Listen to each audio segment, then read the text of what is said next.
मेरे सौतेले भाई ने एक ऐसा अजीब सिस्टम सेट कर दिया था जिसकी वजह से मैं चाहे जितनी भी जीतोड़ मेहनत कर लूं, परीक्षा में जितने भी मार्क्स लाता, वो हमेशा मेरे से सीधे डबल मार्क्स ले आता। सिर्फ पढ़ाई में ही नहीं बल्कि हर एक चीज में वो हमेशा चालाकी से मेरे से आगे ही रहता था। सच तो ये है कि सारी रात दिन की मेहनत सिर्फ मेरी होती थी और मजे से मलाईदार फल वो आराम से बैठकर खाता था। कहानी यहाँ से शुरू हुई। कॉलेज का पहला दिन था। मैं अकेले ही अपना पुराना सूटकेस घसीटते हुए कैंपस की तरफ बढ़ रहा था और मेरे ठीक आगे चल रहे थे मेरे सगे माता पिता और उनके साथ था उनका लाडला गुबेशन। गुबेशन दिखने में किसी राजकुमार जैसा लग रहा था, महंगे कपड़े, ब्रांडेड घड़ी और सलीके से बने हुए बाल। अचानक उसने पीछे मुड़कर चिढ़ते हुए मुझसे कहा, भाई थोड़ा जल्दी चलो ना, इतनी धूप में क्या अपनी जान लोगे। उसकी बात सुनकर मेरे हाथ की मुट्ठियां भिज गईं। कड़वा सच तो ये था कि मैं ही इस अमीर गू परिवार का असली बेटा हूं। जब मैं सिर्फ 2 साल का था तब मुझे किडनैप कर लिया गया था और एक गरीब गांव में बेच दिया गया था। वहां मैंने बहुत दुख झेले। 3 साल पहले जब मैं वापस आया तो मुझे लगा माता पिता मुझे गले लगाएंगे, लेकिन मुझे मिला तो सिर्फ उनका ताना और नफरत। उन्होंने मेरा 3 बार डीएनए टेस्ट कराया और बड़ी मजबूरी में मुझे घर में रखा। वो हमेशा मेरी तुलना गुबेशन से करते और कहते कि मैं गांव का गवार हूं। घर का सारा काम भी मुझसे ही कराया जाता था। मैंने सालों मेहनत की कि शायद कभी माता पिता का दिल पिघल जाए, लेकिन किस्मत हमेशा गुबेशन का ही साथ देती थी। मैं दिन रात पढ़ता तो वो मजे करके भी मुझसे ज्यादा नंबर ले आता।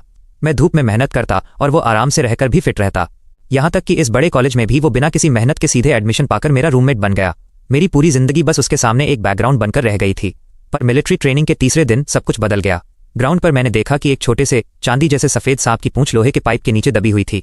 मुझे तरस आ गया। मैंने पाइप हटाकर उसकी जान बचाई और वो तुरंत वहां से भाग गया। मुझे लगा बात वहीं खत्म हो गई, लेकिन असली खेल तो उस रात शुरू हुआ। रात को हॉस्टल के कमरे में बाकी सब सो चुके थे। मैं बेड पर लेटा हुआ अगले महीने के खर्चे की चिंता कर रहा था। उसी उलझन के पल में खिड़की से आती चांदनी की रोशनी में मुझे अपने बेड के पास वही चांदी का सांप दिखाई दिया। उसकी बॉडी चांदी जैसी सफेद चमक रही थी और आंखें कांच की तरह बिल्कुल साफ थीं। तभी मेरे कानों में एक ठंडी सिहरन पैदा करने वाली आवाज गूंजी, इंसान, तुम्हारी मदद के लिए शुक्रिया। मैं इस दुनिया में फंसा हुआ 1000 साल पुराना नाग देवता हूं। तुमने मुझ पर दया दिखाई है, इसलिए तुम्हारे इस एहसान का बदला चुकाने के लिए मैं तुम्हारी 3 इच्छाएं पूरी कर सकता हूं। मैं तो बिल्कुल सुन्न हो गया। मैंने जोर से अपनी जांघ पर चुटकी काटी। एक तेज दर्द का एहसास हुआ, यानी ये कोई सपना नहीं था। मैंने बड़ी सावधानी से कंफर्म करने के लिए पूछा, क्या मैं कुछ भी मांग सकता हूं? मेरे दिमाग में तुरंत एक नंबर कौंधा 100 करोड़। अगर इतने पैसे आ गए तो मुझे कभी किसी के आगे हाथ नहीं फैलाना पड़ेगा, नहीं कभी खर्चे की चिंता होगी। मैं बस बोलने ही वाला था कि अचानक मेरी आंखों के सामने एक अजीब सी तैरती हुई स्क्रीन दिखाई दी, जैसे कोई लाइव चैट या कमेंट्स चल रहे हों। उस स्क्रीन पर लिखा था, धत्त तेरे की, इस नैन पेई के हाथ क्या खजाना लग गया भाई, इसने सच में नागदेवता की जान बचा ली। दूसरा कमेंट आया, ये खुद को खुदा का बंदा समझ रहा है। हंसी आ रही है मुझे, इसे क्या पता कि ये सब हमारे शियन भाई का मास्टर प्लान है। और फिर एक और कमेंट चमका, हाँ भाई, मत भूलो कि हमारे शियन भाई ने इसके साथ डबल रिवॉर्ड सिस्टम बांध रखा है। नैन पेई जो भी मांगेगा शियन भाई को उसका दोगुना मिलेगा। ये पढ़ते ही जैसे किसी ने मेरे सिर पर बर्फीला ठंडा पानी डाल दिया हो। उन कमेंट्स को देखकर मुझे समझ आया कि मैं जिस दुनिया में हूं वो किसी कहानी जैसी है और ये गुबेशन ही उनका चहेता हीरो है। 3 साल पहले उसने चालाकी से मुझे अपने इस डबल सिस्टम से बांध दिया था। मैंने चुपके से सामने वाली खिड़की की तरफ देखा जहां गुबेशन का बेड था। उसकी पलकें हल्की सी कांप रही थीं और उसके होठों पर एक बेहद बारीक सी मुस्कान थी। वो सोया नहीं था, वो जाग रहा था और बस इस बात का इंतजार कर रहा था कि मैं कब अपनी विश मांगूं। मुझे इस तरह चुपचाप सोच में डूबा देख नागदेवता ने थोड़े उतावलेपन से कहा, जल्दी करो, मांगो। उधर मेरी आंखों के सामने वो कमेंट्स भी पागलों की तरह स्क्रॉल हो रहे थे। ये नागदेवता भी कम शातिर नहीं है। दुनिया बदलने वाली इच्छाओं का एक भारी नुकसान होता है। अगर विश का असर दूसरों पर या दुनिया पर बहुत ज्यादा पड़े तो उसका भयंकर बैकफायर होता है। इंसान या तो कंगाल हो जाता है या फिर सीधा ऊपर पहुंच जाता है। और आखिरी कमेंट ने तो मेरे होश उड़ा दिए। मुझे तो नैन पेई की बर्बादी साफ दिख रही है। वो ज्यादा दिन नहीं जिएगा, पर हमारे शियन भाई का कुछ नहीं बिगड़ेगा, क्योंकि विश तो नैन पेई ने मांगी है ना, तो भुगतेगा भी वही। शियन भाई तो बस मजे लेंगे। मेरे अंदर एक खौफनाक डर बैठ गया। तो ये वजह थी कि गुबेशन ने इतनी आसानी से ये मौका मेरे हाथ लगने दिया। उन कमेंट्स के मुताबिक आगे चलकर इस नाइंसाफी की वजह से मेरा मानसिक संतुलन बिगड़ जाता। मैं जलन से अंधा होकर एक विलेन बन जाता और गुबेशन को फंसाने की नाकाम कोशिशें करता। नतीजा ये होता कि मेरे सगे माता पिता मुझसे नफरत करने लगते और उसके चाहने वाले मुझे तड़पा तड़पा कर मार डालते और गुबेशन मेरी लाश पर पैर रखकर कामयाबी की बुलंदियों को छू लेता। मेरे सीने में गुस्से की एक आग सी भड़क उठी। मैं जानता था कि माता पिता के दिल में मेरी कोई जगह नहीं है और मैंने कभी गुबेशन की जगह लेने का ख्वाब भी नहीं देखा था। मैं तो बस अपने हिस्से का थोड़ा सा प्यार और हक चाहता था, लेकिन इसके बावजूद उसने मुझे अपनी आंख का कांटा समझा और मेरा वजूद मिटाने के लिए इस हद तक गिर गया। जब तय ही है कि मुझे विलन बनना ही है, तो फिर क्यों ना इसकी शुरुआत मैं अपनी मर्जी से करूं। मैंने अपनी आंखें बंद कर लीं। मैंने अपनी आंखें खोलीं और सीधे नागदेवता की तरफ देखकर कहा, नागदेवता, मैंने सोच लिया है। मेरी पहली इच्छा यह है कि मुझे रोज कम से कम 8 घंटे की सुकून की नींद मिले। मैं बस शांत खड़ा रहा, लेकिन मेरी आंखों के सामने वो कमेंट्स पागलों की तरह उछलने लगे। लोग हैरान भी थे और मेरा मजाक भी उड़ा रहे थे। एक कमेंट आया, अरे ये नैन पेई पागल हो गया है क्या? भला ये भी कोई मांगने की चीज है? तभी इसके माँ बाप इसे गंवार समझते हैं। दूसरा बोला, सामने आधी जायदाद और खानदानी रुतबा पाने का मौका था, पर इस बेवकूफ को बस सोने की पड़ी है। दिमाग बेच खाया है क्या? वहीं कुछ कमेंट्स गुबेशन के लिए थे। लो भाई, हमारे शियन भाई तो करोड़ों की दौलत और गजब के लुक्स का डबल रिवॉर्ड लेने के लिए बिल्कुल तैयार बैठे थे, पर इस गवार ने सारा प्लान चौपट कर दिया। इसे मौका मिला भी तो सिर्फ सोने का। इन कमेंट्स को देखकर मुझे अंदर ही अंदर एक सुकून मिला। ये लोग मुझे लालची और घमंडी समझ रहे थे। उनके शरीर से एक दिव्य रोशनी निकली और वो बोले, तथास्तु, तुम्हारी इच्छा पूरी हो। जैसे ही वो रोशनी मेरे सीने में समाई, मुझे अपने शरीर और दिमाग में एक गजब का सुकून महसूस हुआ। और ठीक उसी पल सामने वाले बेड पर लेटे गु बेशन ने अपनी आंखें खोल दी। उसकी आंखों में साफ साफ घबराहट और एक गहरा गुस्सा दिखाई दे रहा था। वो तड़प कर मुझे कुछ डांटना चाहता था, चिल्लाना चाहता था, लेकिन जैसे ही उसने अपना मुंह खोला, किसी अदृश्य और अनजान ताकत ने उसे जकड़ लिया। उसका खुद के शरीर पर से कंट्रोल खो गया और वो झटके से पीछे की तरफ जा गिरा। मैंने खुद को सुरक्षित करने के लिए नागदेवता से सुरक्षा की भीख मांगी। अब मेरे पास 2 वरदान और बचे थे। नागदेवता ने मुझे बहुत गहरी नजरों से देखा और मैंने बस चुपचाप सिर हिला दिया। देखते ही देखते वो एक बारीक चांदी की लकीर जैसे सांप की पूंछ में बदले और चुपके से मेरी कलाई के अंदरूनी हिस्से पर आकर चिपक गए। अगली सुबह वरदान के असर से मेरी आंख बिल्कुल सही समय पर खुली। 8 घंटे की गहरी और सुकून भरी नींद का जादू साफ दिख रहा था। कल दिन भर की जितनी भी थकावट और टेंशन थी वो पूरी तरह गायब हो चुकी थी। दूसरी तरफ मेरे बाकी के दोनों रूममेट्स ज़्याओ लेई और ली मिंग की हालत ऐसी थी जैसे किसी ने उनकी जान ही निचोड़ ली हो। आंखों के नीचे काले घेरे लिए वो सोते जागते हुए किसी तरह बेड से नीचे उतरे। जब उन्होंने देखा कि मैं एकदम तैयार होकर अपना बेड ठीक कर रहा हूं तो ज़्याओ लेई हैरान रह गया। वो बोला, गुनान, तुम सच में अजीब हो यार। रात भर हॉस्टल में इतना शोर हो रहा था, फिर भी तुम घोड़े बेचकर सो रहे थे। ली मिंग ने भी सिर पकड़ते हुए हाँ में हाँ मिलाई। वही तो, इतना जोरदार शोर था कि मैं पूरी रात अपनी आंखें तक बंद नहीं कर पाया। मेरा सिर दर्द के मारे फटा जा रहा है। मैंने उनकी तरफ देखा और बिना किसी भाव के रूखे अंदाज में कहा, मैं क्या करूं, मेरी नींद शुरू से ही बहुत गहरी है। उन्होंने मुझ पर ध्यान देना छोड़ा और सीधे गु बेशन के बेड की तरफ बढ़े जो अभी तक चादर ताने सोया हुआ था। उन दोनों ने उसे पकड़कर जोर जोर से हिलाया। घबराकर उन्होंने उसकी सांसें चेक की, यहां तक कि उसके गाल पर चुटकी भी काटी, पर गु बेशन टस से मस नहीं हुआ। बस उसके शरीर से लगातार पसीना छूट रहा था और वो बेसुध पड़ा था। समय तेजी से निकला जा रहा था। आखिरकार दोनों रूममेट्स ने हार मान ली और गु बेशन को वैसे ही छोड़कर हड़बड़ी में अपनी चीजें समेटकर रूम से बाहर भागे। नतीजा ये हुआ कि वो दोनों मिलिट्री ट्रेनिंग के लिए लेट हो गए और उस कड़क मिजाज डेविल इंस्ट्रक्टर ने उन्हें कड़ी सजा दे दी। धूप में उठक बैठक करते करते वो दोनों अधमरे हो गए और उनके दिल में गु बेशन के लिए नफरत और बढ़ गई। गु बेशन की आंख दोपहर बाद खुली। जब मिलिट्री ट्रेनिंग खत्म होने वाली थी तब वो घबराया हुआ ग्राउंड पर पहुंचा। इंस्ट्रक्टर भला ऐसा अनुशासनहीन बर्ताव कैसे बर्दाश्त करते। उन्होंने बिना रहम खाए उसे सबसे खतरनाक सजा सुना दी। ग्राउंड के पूरे 50 चक्कर काटो और जब तक खत्म न हो रुकना मत। महज कुछ चक्करों में ही उसका चेहरा सफेद पड़ गया और पैर लड़खड़ाने लगे। आखिर में कॉलेज के काउंसलर को बीच में आना पड़ा। उन्होंने इंस्ट्रक्टर से मिन्नतें करके उसे रुकवाया, लेकिन शर्त रखी कि अगले दिन उसे 5000 शब्दों का माफीनामा लिखकर देना होगा। रात के 10 बज चुके थे और हॉस्टल का गेट बंद होने वाला था जब गु बेशन एक मरे हुए कुत्ते की तरह अपने पैर घसीटता हुआ रूम में दाखिल हुआ। उसने जैसे ही अंदर कदम रखा, देखा कि ज़्याओ लेई और ली मिंग मजे से बेड पर लेटे वीडियो गेम खेल रहे हैं। दिन भर का दबा हुआ उसका गुस्सा एक झटके में फूट पड़ा। वो उन पर चिल्लाने लगा। ज़्याओ लेई, जो खुद दिन भर की सजा भुगतकर गुस्से में बैठा था, ये सुनते ही भड़क गया। तेरा दिमाग खराब है क्या बेशन? हम दोनों ने कम से कम आधा घंटा तुझे उठाने की कोशिश की। चिल्लाते चिल्लाते हमारा गला बैठ गया, पर तू तो सुअर की तरह सो रहा था और अब उल्टा हम पर ही धौंस जमा रहा है। ली मिंग ने भी पीछे से तंज कसा। वही तो, हमें लगा तुझे कुछ हो गया है। हम तो 120 एम्बुलेंस को फोन करने वाले थे। गु बेशन ने अपना गला फाड़ते हुए पलटवार किया। खर्राटे? किसने खर्राटे लिए? तुम दोनों झूठ बोल रहे हो। मैं सब जानता हूं। तुम दोनों मुझसे जलते हो और जानबूझकर मेरा नाम खराब कर रहे हो। मैं तुम्हें अपना भाई मानता था, इतनी महंगी जापानी डिश खिलाता था और तुम मेरे साथ ऐसा घटिया बर्ताव कर रहे हो। अब वो दोनों रूममेट्स भी कोई सीधे साधे गाय नहीं थे। भला वो ये इल्जाम कैसे सहते? देखते ही देखते उनके बीच भयंकर गाली गलौज और लड़ाई शुरू हो गई। ज़्याओ लेई ने चिल्लाकर कहा, अबे तुझसे कौन चलेगा? तू खर्राटे लेता है या नहीं ये पूरा हॉस्टल जानता है। तीनों के बीच की लड़ाई इतनी बढ़ गई कि पड़ोस के कमरों से लोग बीच बचाव करने आ गए। गुस्से में पागल गु बेशन चिल्ला रहा था कि उसके पैसों के एहसान वापस करो, जबकि ज़्याओ लेई और ली मिंग उसे ढोंगी, बेशर्म और मरा हुआ इंसान कहकर कोस रहे थे। वो बुरी तरह घिर चुका था। ज़्याओ लेई ने चिल्लाकर यहां तक कह दिया कि वो गु बेशन के खर्राटों का ऑडियो रिकॉर्ड करेगा और पूरे कॉलेज को सुनाएगा ताकि उसका असली चेहरा सबके सामने आ सके। इस बात ने जलती आग में घी का काम किया। लेकिन ठीक उसी पल जब तीनों के बीच लड़ाई अपने चरम पर थी, अचानक गु बेशन की आवाज बंद हो गई। वो सीधे जमीन पर ढह गया। लेकिन तभी कमरे में वही जानी पहचानी खर्राटों की भयानक आवाज फिर से गूंजने लगी। उस आवाज को सुनकर वहां मौजूद हर इंसान का मुंह ऐसा बन गया जैसे उन्होंने जिंदा मक्खी निगल ली हो। दोनों रूममेट्स ने घबराकर किसी तरह गु बेशन को उठाकर बेड पर लिटाया। जब उन्होंने देखा कि मैं इन सब से बेफिक्र अपने बेड पर सोने की तैयारी कर रहा हूं तो उनका गुस्सा मेरे ऊपर फूट पड़ा। ज़्याओ लेई चिल्लाया, गुनान, तुम मर गए हो क्या? तुम तो गु परिवार के टुकड़ों पर पलने वाले एक गरीब स्टूडेंट हो ना?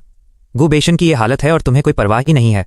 ये सुनकर मुझे समझ आया कि गु बेशन ने पीठ पीछे मेरे बारे में हॉस्टल में क्या बकवास फैला रखी थी। मैं अपने ऊपर के बेड पर उठकर बैठा और ठंडे अंदाज में उनकी तरफ देखा। मैंने कहा, वो सोया है, मरा नहीं है। कल सुबह मेरी मिलिट्री ट्रेनिंग है और तुम्हारे चक्कर में रात भर जागने की मेरी कोई जिम्मेदारी नहीं है। इतना कहकर मैंने उनके चौंके हुए और बदसूरत चेहरों को देखना बंद किया और अपने बेड का पर्दा खींच लिया। मेरे पीछे वो दोनों दबी आवाज में हैरानी से फुसफुसा रहे थे और उनके बीच में गु बेशन के खर्राटे लगातार गूंज रहे थे। अगले ही दिन यह खबर पूरे कॉलेज में फैल गई कि गु बेशन अचानक किसी अजीब बीमारी का शिकार हो गया है, जिसकी वजह से वो दिन में 16-16 घंटे सोने के लिए मजबूर है। बदनामी बहुत तेजी से फैली। आखिरकार गुबेशन का सब्र टूट गया और उसने हॉस्टल के नीचे मेरा रास्ता रोक लिया। वो गुस्से से तमतमाया हुआ मेरे सामने आया। उसका चेहरा, जो कभी बड़ा हैंडसम हुआ करता था, इस वक्त नफरत में विकृत लग रहा था। उसने बहुत ही दबी और हिंसक आवाज में कहा, गुनान, तुम कमीने, क्या ये सब तुमने जानबूझकर किया है? मैंने बहुत ही शांत रहकर जवाब दिया, तुम किस बारे में बात कर रहे हो? क्या मैं ये जानता हूं कि तुम मम्मी पापा के सामने मेरे बारे में जहर उगलते हो ताकि वो मुझे घर से निकाल दें? मैंने थोड़ा रुककर एक ठंडी मुस्कान के साथ कहा, या फिर मैं सिर्फ ये जानता हूं कि तुम सोते समय सुअर की तरह खर्राटे लेते हो। इसे जानने के लिए मुझे किसी जादू की जरूरत नहीं है। वो गुस्से के मारे थर थर कांपने लगा। उसकी जहरीली आंखें मुझे इस तरह देख रही थीं मानो वो मेरा कत्ल कर देगी। उसके सिर के ऊपर तैरते हुए वो कमेंट्स भी पागलों की तरह स्क्रॉल हो रहे थे जो मुझे कोस रहे थे। मेरा दिल अंदर से बिल्कुल शांत था। मेरे ही सामने उसने माँ का नंबर मिलाया और बेहद रोनी और लाचार आवाज में बोला, मम्मी, भाई मुझे बहुत परेशान कर रहा है। उसने मुझे सरेआम तमीजहीन कहा और मेरे खर्चे के पैसे भी छीनना चाहता है। मम्मी, मैं यहाँ कॉलेज में ठीक से रह भी नहीं पा रहा हूँ। उसने हमेशा की तरह सच को तोड़ मरोड़ कर पेश किया। फोन पर माँ की चीखने की आवाज साफ सुनाई दे रही थी। क्या उसकी इतनी हिम्मत कि वो हमारे लाडले को परेशान करे? बेटा, तुम बिल्कुल परेशान मत हो। मैं अभी के अभी उसके सारे पैसे रोक रही हूँ। उसे एक धेला भी नहीं मिलेगा। देखने दो मुझे वो कैसे जिंदा रहता है। फोन कटते ही गुबेशन के चेहरे का वो रोना गायब हो गया और उसकी जगह एक घमंडी जहरीली मुस्कान आ गई। उसने अपना सिर ऊंचा किया और बोला, सुना तुमने गुनान, अब तुम्हारे पास फूटी कौड़ी भी नहीं है। अगर अपनी भलाई चाहते हो तो घुटनों के बल बैठो और मुझसे माफी मांगो। अगर मेरा मूड अच्छा हुआ तो शायद तुम्हें मेरे बचे हुए खाने में से कुछ मिल जाए। उधर हवा में तैरते कमेंट्स और ज्यादा खुश हो रहे थे। शियन भाई ने क्या दिमाग चलाया है? नैनपेई का सारा दाना पानी बंद कर दिया। अब वो गुस्से में आकर नाग देवता से कोई बड़ी विश मांगेगा और बदला लेने की कोशिश करेगा, और वो जो भी मांगेगा उसका डबल तो हमारे शियन भाई को ही मिलेगा। गु परिवार की इतनी बड़ी जायदाद के सामने ये 8,000 की पॉकेट मनी तो कुछ भी नहीं है। इतने में तो शियन भाई के कुत्ते का खाना भी नहीं आता। आखिर आगे चलकर पूरी कंपनी तो शियन भाई को ही संभालनी है। उधर हवा में तैरते उन कमेंट्स को देखकर मुझे उनकी असलियत समझ आ रही थी, लेकिन मैंने गुबेशन की उम्मीद के मुताबिक कोई रिएक्शन नहीं दिया। मैंने पहले की तरह डरने या गिड़गिड़ाने का नाटक बिल्कुल नहीं किया। इतना कहकर मैं उसके पास से निकल गया और सीधा अपने हॉस्टल के कमरे की तरफ बढ़ गया। हाँ, जेब में एक फूटी कौड़ी न होना थोड़ी परेशानी की बात थी, पर मुझे इसका कोई डर नहीं था क्योंकि मैं जानता था कि एक जबरदस्त पलटवार का सही मौका बहुत जल्द आने वाला है। कॉलेज की स्टार पार्टी आने वाली थी। हवा में तैरते उन कमेंट्स के मुताबिक मूल कहानी में मैं इसी पार्टी के दौरान गुबेशन के लिए एक विश मांगने वाला था कि वो सुपर हैंडसम बन जाए, और मेरी उस विश के कारण गुबेशन को डबल खूबसूरती मिलने वाली थी। इस वक्त ऑडिटोरियम में खचाखच भीड़ थी और माहौल काफी गर्म था। यह खबर फैल चुकी थी कि कॉलेज का सबसे हैंडसम लड़का ही नए छात्रों की तरफ से स्टेज पर भाषण देने वाला है। कई सीनियर लड़कियां और सीनियर्स भी सिर्फ उस तथाकथित हैंडसम हंक को देखने आए थे, लेकिन अब स्टेज पर जाने का वक्त हो चुका था और गुबेशन के चेहरे या रूप में रत्ती भर भी बदलाव नहीं आया था। इसलिए वो अपनी आदत से मजबूर होकर एक बार फिर मुझे उकसाने के लिए मेरे पास आया। उसने बड़े घमंड से कहा, गुनान, सच तो यह है कि असली छात्र प्रतिनिधि तुम होने वाले थे। जानते हो क्यों टीचर ने आखिरकार मेरा नाम तय किया? मैंने उसकी तरफ देखा भी नहीं क्योंकि मैं उससे बात करने में अपना वक्त बर्बाद नहीं करना चाहता था। वो खुद ही आगे बोलने लगा, ऐसा इसलिए क्योंकि मेरी इमेज और मेरा क्लास तुमसे कहीं बेहतर है। तुम उतने हैंडसम नहीं हो और न ही तुम्हारा कोई स्टैंडर्ड है। तुम्हारी किस्मत में पूरी जिंदगी मेरे साए में रहना और मेरे पैरों तले कुचले जाना ही लिखा है। भले ही मैं उन कमेंट्स को न देखता, तब भी मुझे समझ आ जाता कि ये उसकी कोई पुरानी चाल है। मैंने ऐसा नाटक किया मानो मैं उसकी बातों से बहुत ज्यादा भड़क गया हूँ। मैंने गुस्से का अभिनय करते हुए कहा, मेरे सामने इतने नवाब मत बनो। क्या पता मैं अभी अपना शरीर थोड़ा सा हिलाऊं और अचानक एक हैंडसम लड़का बन जाऊं। मेरी ये बात सुनते ही गुबेशन के चेहरे पर एक पल के लिए अपनी योजना के कामयाब होने की चमक कौंध गई। मैंने भी उसकी उम्मीदों को टूटने नहीं दिया। मैंने एक गहरी सांस ली और मन ही मन नागदेवता का आह्वान करते हुए अपनी दूसरी इच्छा मांगी। मैं चाहता हूं कि मेरा वजन हमेशा लगभग 70 किलोग्राम के आसपास ही रहे। नागदेवता ने एक बेहद अजीब और उलझन भरे चेहरे के साथ मुझसे कहा, जैसी तुम्हारी इच्छा। इतना होते ही हवा में तैरते कमेंट्स का बॉक्स जैसे पागल हो गया। लोग हंस हंसकर लोटपोट हो रहे थे। भाई, मैं अपनी हंसी नहीं रोक पा रहा हूं। कौन भला आदमी ऐसी विश मांगता है? क्या नैनपेई की विश पूरी हुई? मुझे तो उसमें कोई बदलाव नहीं दिख रहा। ऊपर वाले भाई, तुम गलत नहीं कह रहे। वो बिल्कुल वैसा ही है, बस उसने थोड़े ढंग के कपड़े पहन लिए हैं, पर उसका चेहरा सचमुच बेमिसाल लग रहा है। लेकिन रुको, ये क्या हो रहा है? तभी लाउडस्पीकर पर मैनेजर की आवाज गूंजी, अब मैं बहुत ही आदर के साथ हमारे नए छात्र प्रतिनिधि गुबेशन को स्टेज पर भाषण देने के लिए आमंत्रित करता हूं। पूरा ऑडिटोरियम तालियों की गड़गड़ाहट, सीटियों और फैंस की चीख पुकार से गूंज उठा। हर कोई अपनी गर्दनें उठा उठाकर उस सबसे हैंडसम चेहरे को देखने के लिए बेताब था। गुबेशन बेहद गर्व के साथ धीरे धीरे स्टेज के केंद्र की तरफ बढ़ा। वो अपने पूरे शरीर में एक अजीब सी ऊर्जा को बहते हुए साफ महसूस कर सकता था। उसके चेहरे के नैन नक्श अंदर ही अंदर बदल रहे थे। वो अपनी अंदरूनी खुशी और घमंड को छुपा नहीं पा रहा था। उसने मन ही मन सोचा, आज मैं सबको एक ऐसा सरप्राइज दूंगा कि सब देखते रह जाएंगे। लेकिन जैसे ही स्टेज के नीचे बैठी पूरी ऑडियंस की नजर स्टेज पर चढ़े गुबेशन पर पड़ी, पूरे ऑडिटोरियम में एक अजीब सा भयानक सन्नाटा छा गया, मानो वहां मौजूद हर इंसान की सांसें थम गई हों। उधर गुबेशन इस सन्नाटे को अपनी खूबसूरती का खौफ और दीवानगी समझकर मन ही मन बेहद संतुष्ट और मुस्कुरा रहा था। उसने मन ही मन सोचा कि हर कोई उसकी बेमिसाल खूबसूरती को देखकर दंग रह गया है। लेकिन जल्द ही उसे एहसास हुआ कि कुछ तो गड़बड़ थी। उसने अनजाने में ही अपनी नजरें नीचे की तरफ घुमाई। उसका शरीर जो पहले काफी दुबला पतला हुआ करता था, न जाने कब अचानक एक बहुत बड़े घेरे की तरह फूल चुका था। उसके हाथ और बाजू भी मोटे और गोल मटोल सुअर जैसे हो चुके थे। एक पल के सन्नाटे के बाद स्टेज के नीचे से अचानक चीखने चिल्लाने की एक जबरदस्त आवाज आई। पूरी ऑडियंस आपस में कानाफूसी करने लगी। हर कोई कह रहा था कि पूरे कॉलेज में क्या कोई लड़का नहीं बचा था। उन्होंने कॉलेज का सबसे हैंडसम लड़का, स्कूल हंक चुनने के लिए इतने बदसूरत लड़के को कैसे ढूंढ निकाला। वेलकम पार्टी का ये नजारा किसी बवंडर की तरह था, जिसने पूरे कैंपस और सोशल मीडिया को हिलाकर रख दिया। इस तरह अचानक अर्श से फर्श पर आ जाने और इस भयानक बेइज्जती ने घमंडी गुबेशियन को पूरी तरह से पागल कर दिया था। डॉक्टरों ने कई तरह की पेचीदा जांच करने के बाद ये नतीजा निकाला कि किसी अज्ञात वजह से उसके शरीर में गंभीर सूजन आ गई है और उन्होंने उसे निगरानी के लिए अस्पताल में भर्ती होने की सलाह दी। मम्मी पापा ने कसम खाई कि वो उसकी इस बीमारी को ठीक करवा कर ही रहेंगे, लेकिन गुबेशियन अपने दिल में सच्चाई अच्छी तरह जानता था। वो तुरंत अस्पताल से सीधे हॉस्टल के कमरे में भागा चला आया। कमरे में कदम रखते ही उसने मुझ पर गालियों की बौछार कर दी। वो चिल्लाया, गुनान, तुम कमीने, तुम मूर्ख इंसान, तुम बहुत बुरी मौत मरोगे। मैंने उसकी तरफ बड़े रहम की नजरों से देखा। मेरी आवाज इस वक्त उसके लिए किसी शैतान की फुसफुसाहट जैसी थी। मैंने कहा, गुबेशियन, लगता है तुम अभी तक हालात को समझ नहीं पाए हो। मैंने थोड़ा रुककर अपनी बात जारी रखी। जरा अंदाजा लगाओ, अगर मैंने नाग देवता से अपनी तीसरी इच्छा ये मांग ली कि मेरा ब्लड प्रेशर हमेशा 80 और 120 के बीच ही रहे, तो तुम्हारे साथ क्या होगा। मेरी ये बात सुनते ही उसके चेहरे का गुस्सा पल भर में जम गया। उसका पूरा शरीर बेकाबू होकर कांपने लगा। उसने खौफ से कांपती आवाज में कहा, तुम जानते हो, तुम सब कुछ जानते हो। भाई, तुम मेरे सगे भाई हो। मुझसे नासमझी हो गई, प्लीज मुझे माफ कर दो। इतना कहने के बाद वो बदहवास होकर हॉस्टल के कमरे से बाहर भाग गया।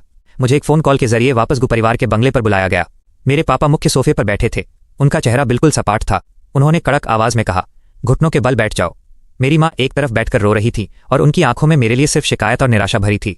वहीं गुबेशियन माँ के ठीक बगल में बैठा हुआ था और उसकी आंखें रोने की वजह से पूरी लाल हो चुकी थीं। मुझे देखते ही उसका चेहरा लाल हो गया। मैं अपनी जगह पर चुपचाप खड़ा रहा और शांत आवाज में पूछा, पापा, आखिर मैंने क्या गलत किया है जो मुझे घुटनों के बल बैठने के लिए कहा जा रहा है।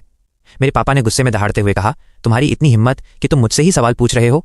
तुम इस बात से जलते हो कि तुम्हारा भाई नए छात्रों का प्रतिनिधि बना है, इसीलिए तुमने घटिया हथकंडे अपनाकर उसे जहर दिया और इस हालत में पहुंचाया। हमारे गु परिवार का नाम तुमने पूरे कॉलेज में मिट्टी में मिला दिया है। मेरी माँ भी रोते हुए चिल्लाई, गुनान, तुम इतने बेरहम कैसे हो सकते हो। बेशी ने तुम्हारा क्या बिगाड़ा था, तुम उसे इस तरह नुकसान पहुंचाना चाहते हो। वो तुम्हारा सगा भाई है। मैं अंदर ही अंदर ठंडी मुस्कान मुस्कुराया। मैंने उसे नुकसान पहुंचाया? आखिर किस बुनियाद पर ये लोग कह रहे हैं कि मैंने उसे चोट पहुंचाई है? सिर्फ इसलिए क्योंकि वो इनके सामने रोया और उसने हमेशा की तरह नौटंकी की। तभी गुबेशियन ने अपनी रोनी आवाज में फिर से आग में घी डालने का काम किया। पापा, मम्मी, मैं जानता हूं कि गलती मेरी ही है। मुझे भैया से उलझना नहीं चाहिए था। आखिर वह आपके सगे बेटे हैं। मुझे लगता है कि मेरा यहां से चले जाना ही बेहतर होगा। अगर हालात ऐसे ही रहे तो मुझे डर है कि कहीं मैं अपनी जान से हाथ न धो बैठूं।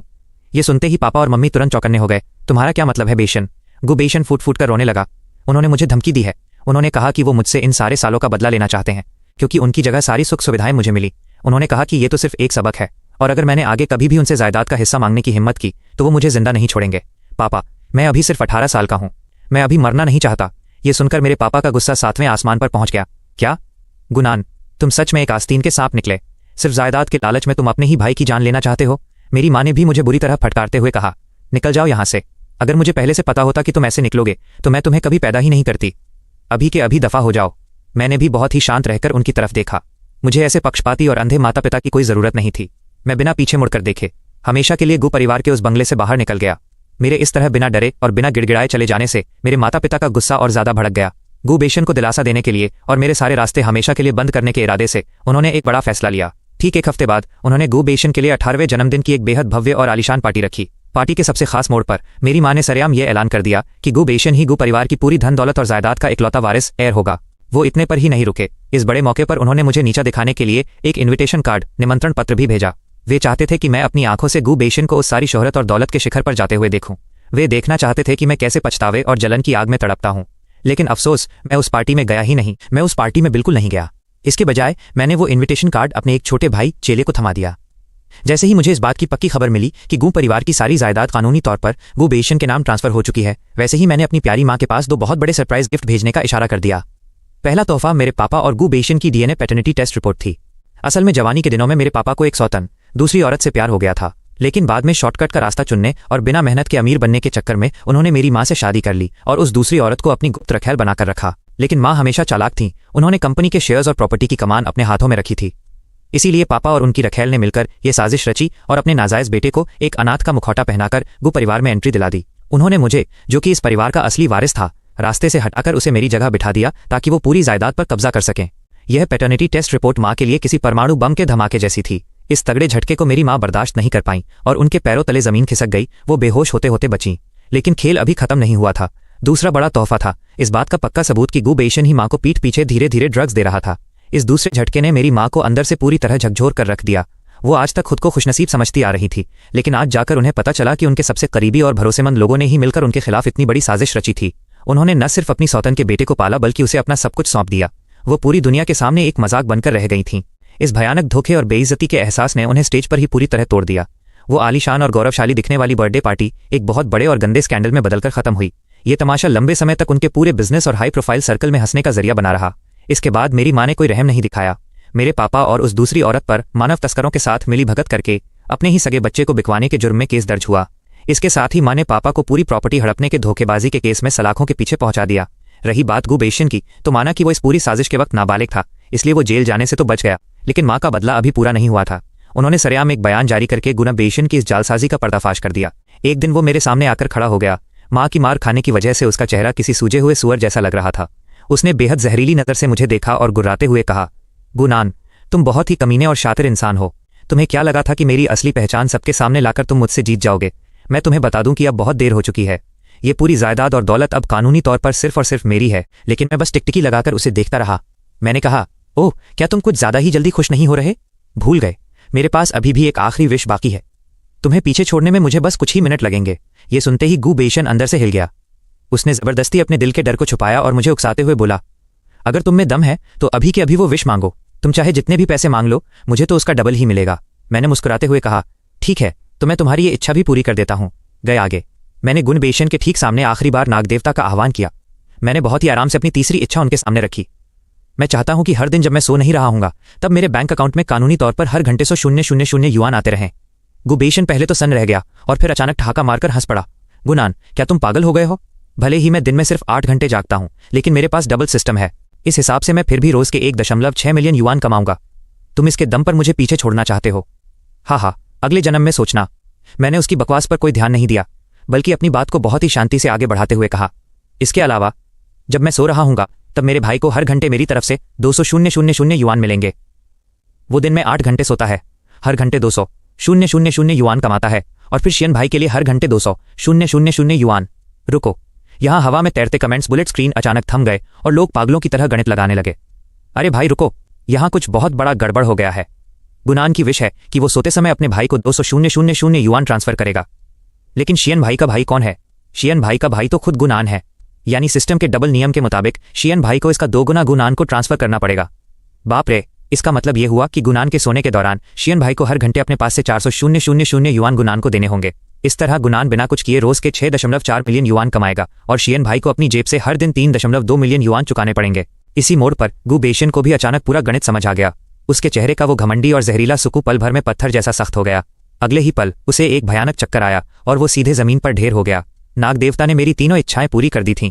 उन्होंने बेहद भारी और अनमने मन से मेरी कलाई से वो ब्रेसलेट कंगन उतारा। अब उनकी आंखों में वो पहली मुलाकात जैसी चमक और रौब नहीं बचा था। ऐसा लग रहा था जैसे उन्होंने अपनी पूरी ऊर्जा खो दी हो और उनका देवत्व धीरे धीरे गायब हो रहा हो। तभी हवा में तैरते कमेंट से मुझे एक और चौंकाने वाला सच पता चला। वो कोई असली नाग देवता नहीं थे, बल्कि असल में एक सर्प असुर सांप का दैत्य थे। ऊपर से तो वो अपनी साधना और तंत्र के दम पर इंसान की इच्छाएं पूरी करते थे, लेकिन उनका असली मकसद इच्छा पूरी होने के बाद इंसान के भीतर पैदा होने वाली नकारात्मक ऊर्जा, जलन, लालच, नफरत को सोखना था, ताकि वो खुद को शक्तिशाली बना सकें।